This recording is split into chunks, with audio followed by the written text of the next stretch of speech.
Covid JN1 virus ఎవరికి ఎక్కువగా సోకే అవకాశం ఉంది అంటే ఎవరికి ఆ ఇన్ఫెక్షన్ ఎక్కువ వచ్చే అవకాశం ఉంది మీలో అనేది తెలుసుకుందాం. ఈ ఫ్యాక్టర్స్ నేను చెప్పే పాయింట్స్ కనుక మీలో ఉన్నట్టయితే మీకు కోవిడ్ JN1 వచ్చే అవకాశం చాలా ఎక్కువ.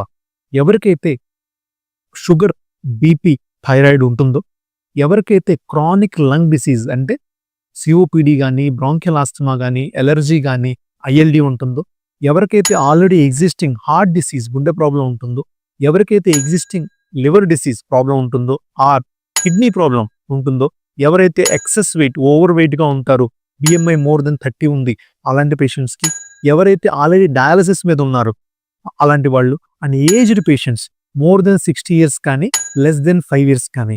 సో ఈ ఫ్యాక్టర్స్, ఈ చెప్పిన పాయింట్స్ కనుక మీలో ఉంటే మీకు ఈ కోవిడ్ న్యూ JN1 వేరియంట్ వచ్చే అవకాశం చాలా ఎక్కువ.